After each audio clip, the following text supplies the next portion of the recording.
เอามือเงาเหงาแล้วอยู่ผู้เดียวเนาะตะกี้ก็ว่าอันออโต้กับอันพ่อแม่มาอยู่ก็ยังอยู่กับพ่อจ้อยมีพ่อจอยกับพ่ออยู่แม่อยู่ห้านที่อยู่แต่เลี้ยวไปก็มีพ่อจ้อยในอยู่อันนี้เลี้ยวไปกับมืดเนี่ยเนาะอันเงียบเลยแบบเงียบแบบคือว่าอันคันคนบ่เคยบ่ลึงอยู่อันย่านเมื่อเลยค่ะไอ้แม่นอนเทิงพูล่ะบ่แม่มานอนที่นอนหานแต่ว่าพุ่นแม่เป็นล็อกอะไรไว้แม่ออกมาเมื่อเช้าแม่ก็ล็อกไว้บ่ได้เข้าผู้ใดเข้าบ่ได้ล็อกไว้เอาไปเจอไปใครล่ะอู้ว่าหันมาติมแม่จันโอ้ไปไทยบ่อยู่ผู้เดียวเนาะปิดห้าแล้วแม่ค่อยลงไปอาบน้ำไปเด้อปิดเช้าแล้วตื่นแต่เช้าตื่นแต่พี่แต่เช้าแล้วก็ไปเฮ็ดเบี้ยกันเด้อเกือไปใกล้ๆแล้วขึ้นมาพดพักแล้วขึ้นมาย ากแล้วอยู่ผู้เดียวเนาะแล้วก็บ่ได้ไปซิอีกเด้อบัดนั้นน่ะอยู่นี่เด้เอาแจ้วอันกุ้งต้องลองมาให้ซีอยากคนละปุ๊กเพื่อนที่ว่าค่ายใส่บ่ได้เพื่อนปุ๊กนอกแม่นปุ๊กอะไรนี่อันเป็นแพ็คนึงมี6อันปุ๊ก150,000ตัวใหญ่ก็150,000แล้วเอาตัวน้อยเอาซะปั่นได้หลายคนอีแม่เพิ่นยากแซ่บอ่ะก็ผู้แล้วแต่ผู้มักนั่นแหละก็แซ่บอยู่ลูกค้ามาเงี้ยเชียนไปฮุดสวนไม่ได้มาฮุดหลายมือเลยมาเบิ่งก่อนอยากค่ำแล้วเนาะเพราะว่าเลิกสอนค่ำดิ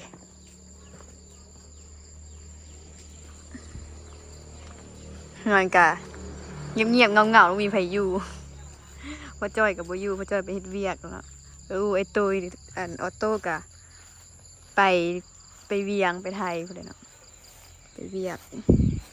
บ่ได้มาฮุดสวนหลายมื้อละเพราะว่าบ่ทันนะ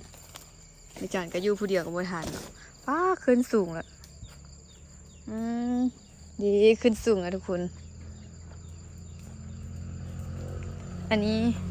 อันแม่จันว่านหอมป้อมใส่น้ำมีหอมป้อมแล้วก็หอมลาบนี่มันกำลังขึ้นก็อันบ่คือสิแบบบ่ทันฮดสวนเนาะบ่ทันฮดมันนะมันก็อันนี้ก็บ่ยังงามปานใดหอมปีต้องได้ฮดทุกเช้าทุกแลงเพราะแม่จ่ายเพิ่นก็บ่ทันจริงเองก็บ่ทัน มื้อนี้เลิกค่ำในมื้อนี้เลิกค่ำก็อันญาติเวลามาเนาะเพราะว่าบ่ได้มาหลายมื้อละมาฮดสวยแม่จันให้แต่แม่จันฮดหลาย เพิ่นก็บ่ทันสบายดีตะแลงเด้อทุกคนสิมาฮดสวยไหมอยากมืดเด้แล้วเนาะค่ำละเห็นสิหิบฮดเดี๋ยวมืดแล้วก็สิบ่เห็นบ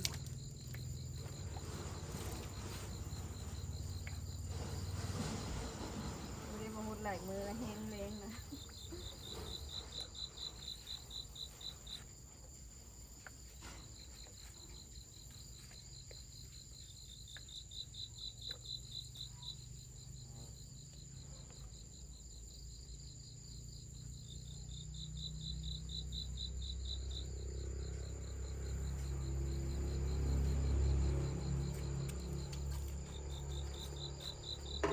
ผู้ใดก็คาเวียกเด้เชื่อก็บ่ทัน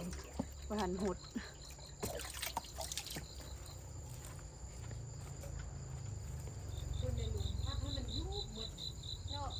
มันแดดฮ้อนเนี่ยบ่เนาะบ่แม่ว่าฝนตกน่ะฝนตกสิหลายแห่งว่ะอัน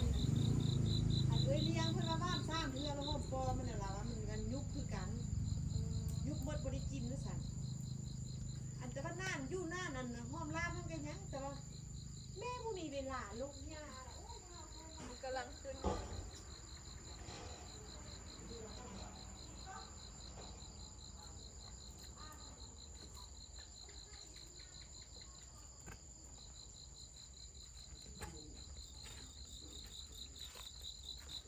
หนานี่เนาะหนานี่นะหอมป้อมนี่บ่ขึ้นมันขึ้นบ่งามมันนะคิดว่าเป็นน้ำมันบ่ค่อยหดน้ำมันบ่เลยไม่จันว่าเป็นน้ำฝนตกสลายโพดมันก็เลยบ่ขึ้น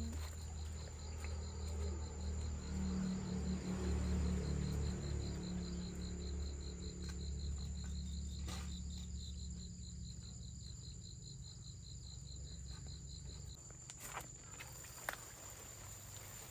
มืดแล้วมืดแล้ว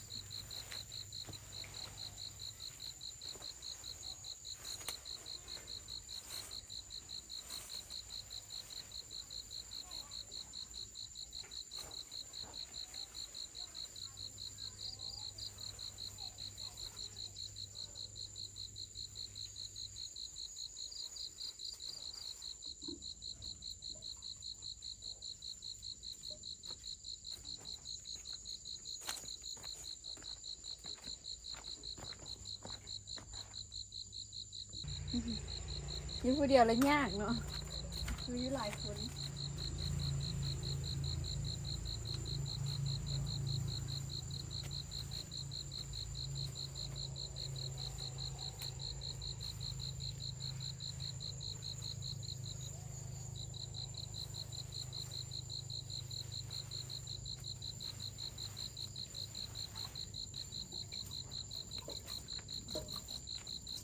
มืดแล้วทุกคนเลย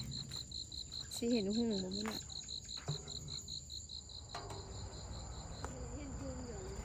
ว่าแล้วเลิกข้ามนะก๋วยเตี๋ยวจะข้ามนะ แม่หรอ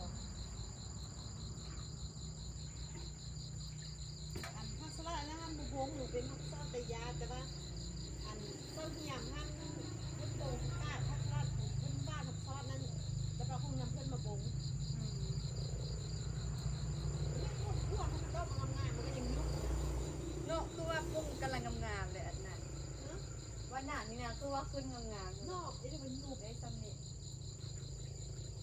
โอ้ก็ได้ตั้งใจลงมืออีก สิบ่ได้ เขาเมื่อลูกว่าอยู่บ้านมึงบุกพ้นแล้วลูกมาหวดน่ะแล้วมือต่อมามือต่อมา นี่มันหดน้ำหลายปวด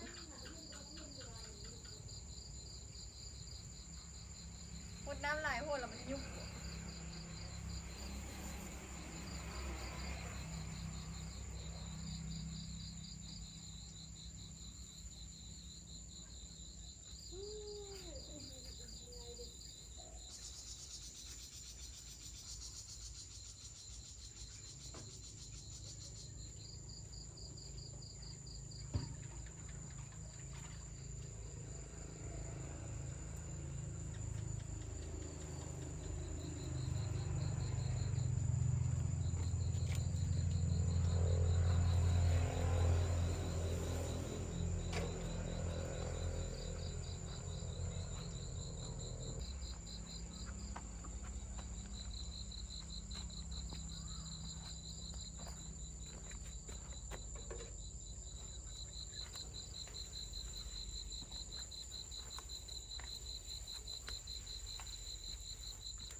แม่นปะ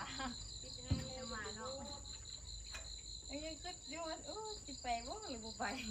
เบิ่งยามันข้ามแล้วยานั่นมีคนหดแล้วบ่มีนาก็บ่ได้มาบ่ ฮะ มีนากับพี่ตายก็บ่ได้มา อยู่บ้านเนี่ย มีนากับต้นตาลก็บ่ได้มาว่ะ อันมื้อนี้มันกู้ข้าวโบ กูเขาว่าเขากู้ข้าวโบวันเมื่อนเข้ามาเฮ็ดโตเฮ็ดเดินเข้ามาแล้วบอกเข้ามา แม่ในเนาะยินสกูลว่ามันเกี่ยวเขาอยู่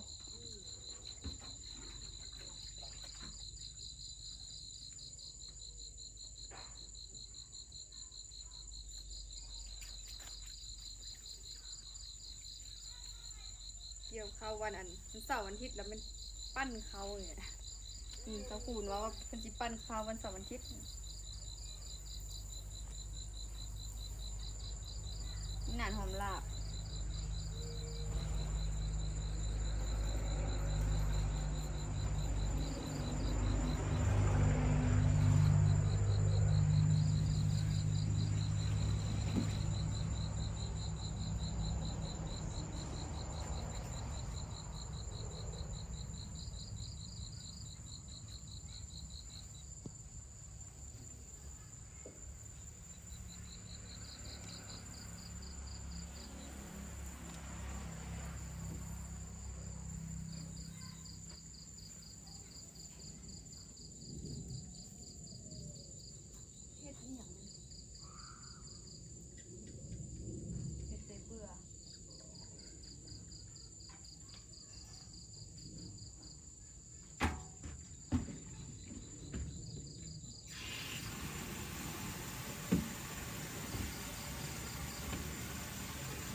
เพื่อนนั้น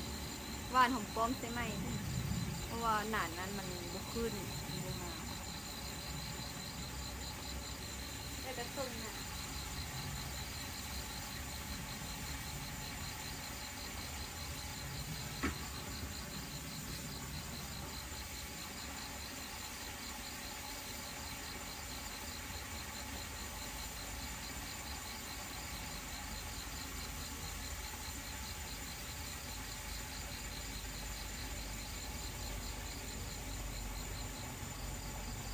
แต่ครึ่งหนาน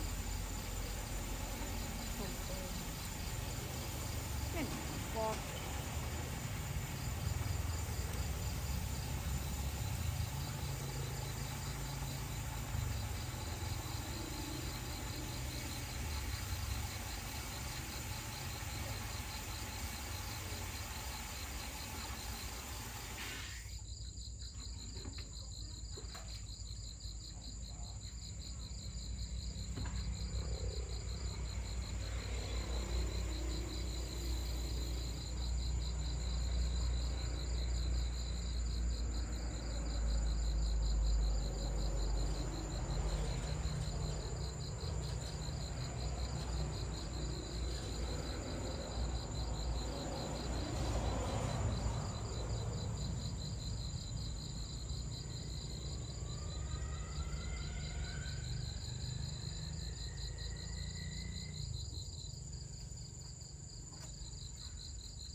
อันนี้ไม่นานอัน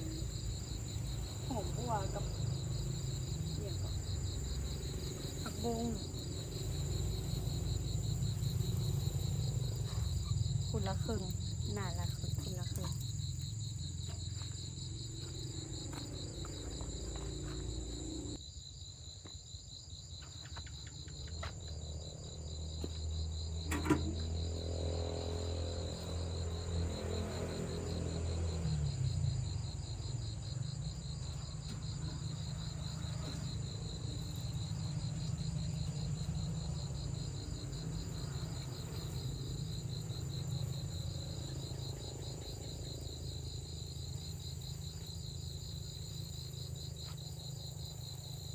ไอ้ไม่นานอันผักบุ้งนานผักบุ้งจะเป็นขุ่มเพราะว่าหมักถั่วยาวมีเค็มๆ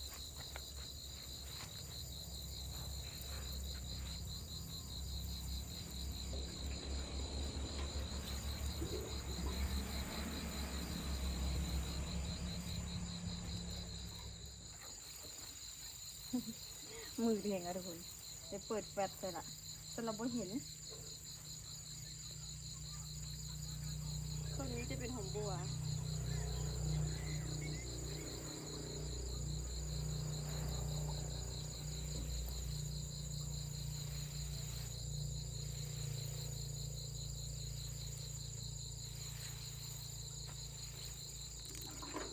กับอีก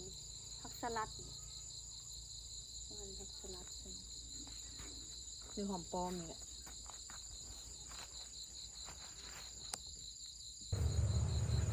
ทีแล้วทุกคนเหลือแต่ฮดเป็นขุมนี่นะกะเบิด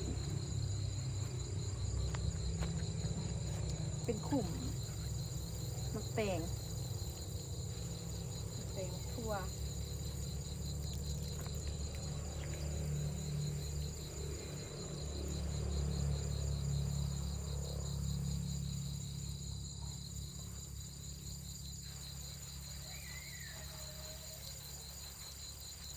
ขุมนี่แหละกะเบิดมืดแหง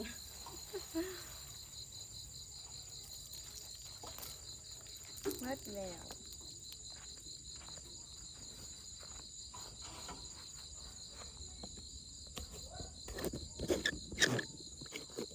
อันนี้ก็เป็นเวลา6 โมง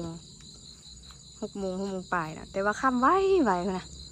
มืดปิกละบ่เห็นหยังละเลยใช้แฟลชเอาอันนี้เป็นหอมบัวมันจะน่าจะอันหวานเม็ดหอมป้อมใส่น้ำบ่หรือว่ามันยาวะ เนาะครึ่งหนึงเป็นหอมบัวครึ่งหนึงเป็นผักบงนี่มันกำลังขึ้นเลย อันนี้น่าจะบ่ขึ้นแล้วเนาะตัวนี้เดี๋ยวตัวนี้ขึ้นหญ้ากระหลายอยู่ดิเนาะมื้อน้าได้มาอันอ้าวเวนละสิมาลุกหญ้าก่อนอันนั้นเป็นขุมมักทั่วมักแตงมักทั่วว่าหรือมักแตงเนี่ยอันนี้ยังบ่ได้ลงหน้านี้ยังว่างเพราะว่าสิเอาไว้บงอันผักสลัดมีแต่นี่ผักบงแล้วก็หอมป้อมตัวนั้นบ่ได้บ่ขึ้นอันนี้หอมแพรวไม่จันปลูกโดนละตัวนี้หน้านี้แม่นั่นหอมลาบกับหอมป้อมกำลังขึ้นกำลังงามอยู่แต่ว่าหญ้าหลายเนาะเพราะบ่ได้อันนั้นเด้บ่ได้ลุกมันออกยังบ่มีเวลาลุกมันออกเบิ่งมื้อใดเลิกสวยๆแล้วจึงสิมาอันลุกหญ้าออกนี่ก็หอมบัวเด็กหนานี่เดี๋ยวที่แรกมันขึ้นงามไม่ใช่ว่าเป็นน้ำมันฝนตกดุค่ะนะมันถึกน้ำหลายละบวกกับเห่าหดอีก มันนั้นฝนตกแล้วติ๊กมาหดซ้ำอีกนะเพราะว่าอยู่บ้านแอนติติ๊กอยู่มันบ่ตกดิแล้วอยู่นี้มันละตกนะติ๊กเลยคิดว่าเป็นน้ำมันบ่ได้หดน้ำอันนี้หอมแพรวคือกันตัวแย่มาแต่ฝากนั้นนี่ก็เป็นยอดหมกบวบต้นหมกบวบอูมักมาเด็ดไปเห็ดซุปเนาะกับอยู่หลังบ้านแล้วคือหลายๆแหละชีเด็ดเอากระข้ามแล้วเนาะไปเห็ดซุปผักกินนี่มื้อหน้ามาเอาเวนแล้วจึงอันนั้น คือสิเอาเวนโบได้แล้วเนาะเพราะว่าได้สอนเพิ่มสอนพิเศษได้สอนพิเศษนะมีแผ่นผักปังดิผักปังกะสิขึ้นดีอยู่เนาะขึ้นดีอยู่แต่ว่ามันเป็นเมือกเลยผักปังนะที่บอกค่อยมักปันใดอันนี้ก็หอมเปย์ผักชีใบเลื่อยใบเลิศใบนางเลิศแต่ว่าหอมเปย์นี่ด่านนี่มันคือว่าแห้งๆเนาะเป็นเหลืองๆแล้วนะเด็ไฟมันคือว่าเหลืองแหละยานมันถึกแดดหลายบ่หรือว่านะเด็เป็นน้ำบริหุดน้ำหุดอย่างนั้นมันเดบอกไปว่าเขาบริหุดสม่ำเสมอนะก็สิมีกระเบิดละหุดส่วนนี่เนาะมืออื่นหุดใหม่ เอากระบวยไปไว้คืนก่อน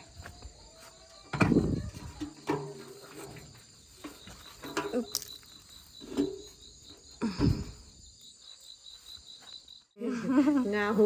เหงาแล้วอยู่ผู้เดียวเนาะ ตะกี้ก็ยังว่าอันออโต้กับอันพ่อแม่มาอยู่ก็ยังอยู่กับพ่อจ้อย มีพ่อจอยกับพ่อยู อันแม่อยู่ห้านที่อยู่แต่เลี้ยวไปก็มีพ่อจ้อยในอยู่อันนี้เลี้ยวไปกับมืดเนี่ย เนาะอันเงียบเลยแบบ เงียบแบบแม่คือว่าอันคันคนบ่เคยบ่ลืมอยู่อันย่านเมื่อเลยค่ะ ไอ้แม่นอนเทิงกูละ บ่แม่มานอนอยู่ นอนทาน นอนแต่ว่าพุ่นแม่เป็นล็อกอะไรไว้แม่ออกมาเมื่อเช้าแม่ก็ล็อกไว้บ่ได้เข้าผู้ใดเข้าบ่ได้ ล็อกไว้เอาไปเจอไปไข่ เปิดไฟปะไฟก็บ่เปิดเนาะ มาบ่เปิดตัวนี้มันหุ้งไปแล้วก็ย่าได้ทำเปิดที่มันก็หุ้งเด้ เห็นอยู่เนาะ เห็นอัน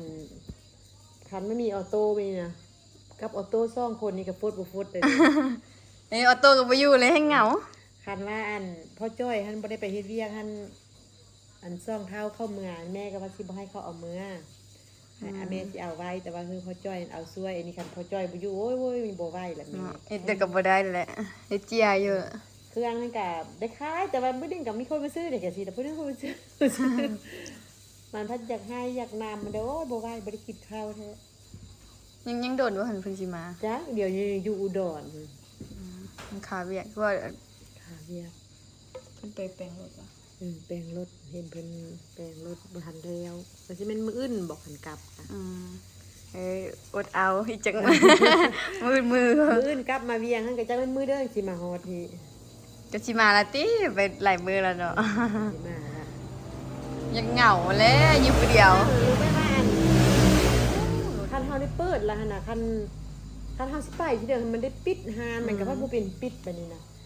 อันเฮ็ดข้าวเฮ็ดน้ำก็ได้เฮ็ดกินอยู่นำบัดนี้คันว่า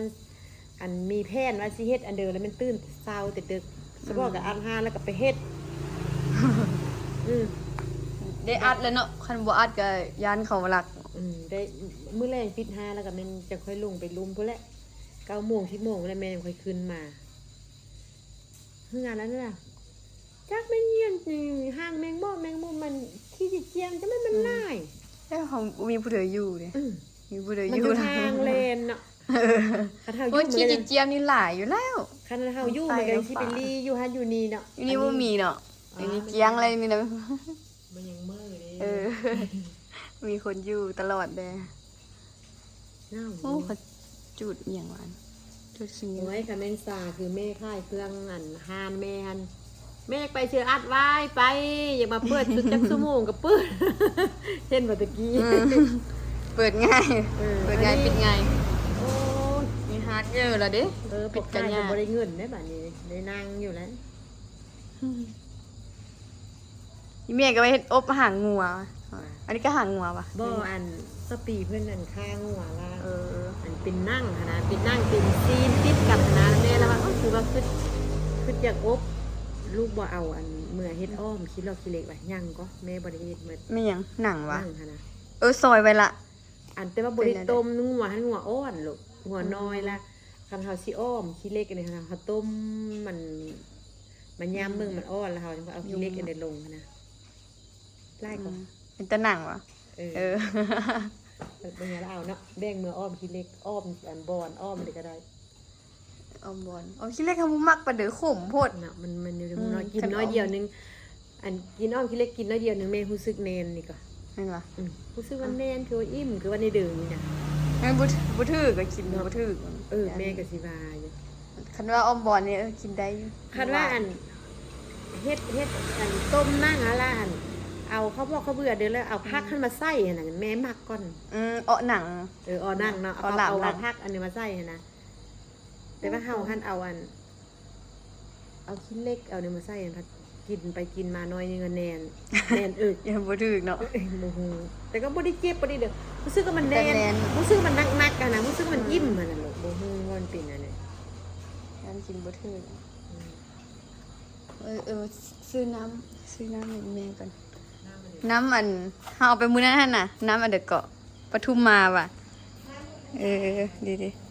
เอาแพ็คหนึ่งก่อนนี่นะหนักเติบแพ็คเข้าเดี๋ยวกับแม่36ว่ะเอาไปไว้กับต้าเลยซะโอ้ยเพิ่นจุดขี้เหงื่อบ่นะ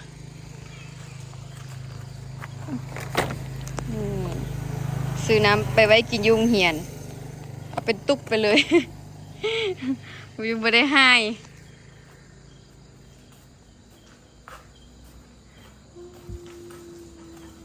คำไว้มืดไว้นี่มันจะกินข้าวเรียบร้อยแล้ว ตอนเช้ากินข้าวจากโมงมัน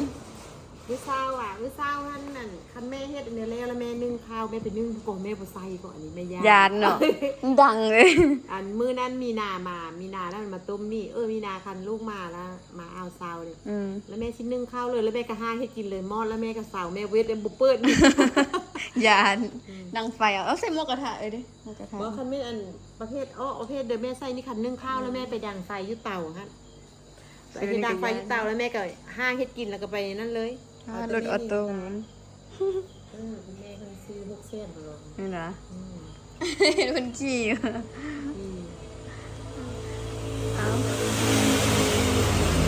เดี๋ยวว่าว่าหาเนี่ยเขาคำว่าหันนึ่งเขาจะเป็นนึ่งเฮ้อเนาะอย่าว่าอันเฝ้าหาละสิบ่ทัน เฮ็ดหยังแม่เฮ็ดไปมาเนาะอันนี้ทันทันแม่แล้วเรียกมื้อเช้าอัน8:00 นแม่ก็กินแล้วแม่นึ่งข้าวสุกแม่เฮ็ดกินแล้วแม่ก็กินเลยค คันว่าโบคันว่าอันบ่ทันก็กินแม่ก็บ่นึ่งก็ข้าวแม่บ่ได้นึ่งข้าวปลาไว้ เอาหิวแล้วจังนึง เพราะว่าคันเฮานึ่งแล้วเฮาบ่มีเวลาที่ไปเฮ็ดกินนั่นน่ะมันได้ไปดังไปอีกกันบ่ อืม แม่ว่านางคำมาแล้วแม่สิอันมื้อเช้าแม่สินึ่งข้าวอยู่เพราะว่าแม่สบายฟืนหั่นน่ะ ฟืน ฟืนมันอยู่นำมันนี่ได้อยู่ตอนหน้าเนี่ยมันดุเหมือนแล้วแม่สิเก็ตท่านกะชี้เส้นแล้วมันแพงเอานึ่งข้าวซื้อเก็ตมันแพง ต่างอยู่นอกพุ่นเด้อ บ่ดังนี่น้อง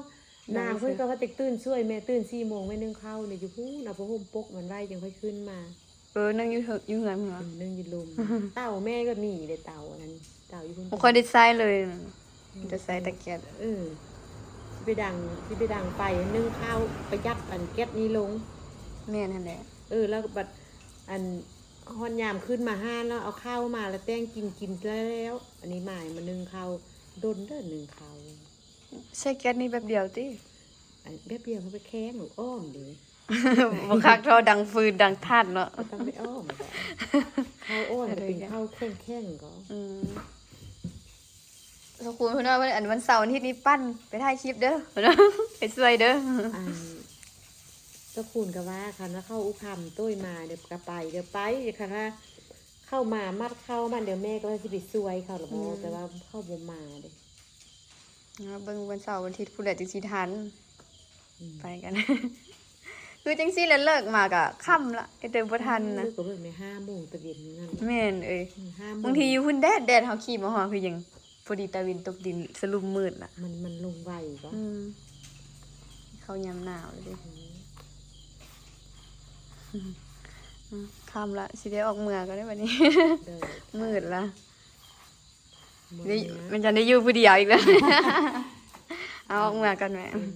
ไอ้นี่ถามว่าปีนี้ได้อยู่ผู้เดียวอยู่ผู้เดียวก็คือปกติผ่านมาตอนสมัยแม่ตะกี้อยู่ผู้เดียวสิแหละ ตอนนั้นก็อยู่ผู้เดียว อันอุคำไปเฮียนแล้วก็ยังอยู่นำมันห้ามต้นเนาะห้ามต้นนั้น7 ปีนึงอ่อนแล้วก็ไปเฮียนจบแล้วก็ไปเฮียนต่อแล้วแม่อยู่คนเดียวจนว่าจนว่าพ่อจ้อยมาพี่ว่าอยู่พี่จังอยู่คนนำพ่อจ้อยเนาะมันลูกเต้ากับมือเดือผ้าเขาก็มาปีนึงโบเมืองเทื่อบ่มีผู้มาเนาะ ไปวุ่นละมายากเด้อเนาะพักเฮียนได้ทีเดียวมา แม่เคยอยู่แล้วผู้เดียว ก็บ่เป็นหยังแต่ก็เหงาซื่อเนาะมีผู้ป้าผู้ลง แต่ว่ามันมิดแล้วมันมีค่ายเครื่องก็ว่านํคนค่ายเครื่องหั่นล่ะ บ่ได้เว้าได้ว่าน้ำผือได้เหงาให้ก็อยู่ผู้เดียวมึงมื้อมันอันนั้นขายเลขเฮาก็ได้สิบ่ได้มาเป็นมื้อหือบ่ที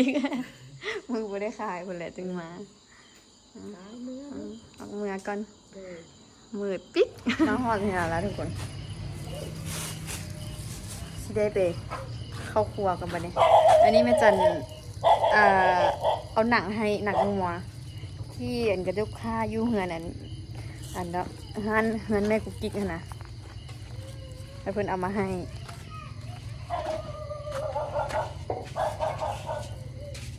เฮ็ดหยังเอาต้มละ บ่นี่เก่งปลาแห้ง ให้เด็กกิน ตรงนั้นเก่งปลาแห้งสุกกะ แกงปลาแห้งใส่ผักกาดอาจารย์เพิ่นเอาอันหนังงัวให้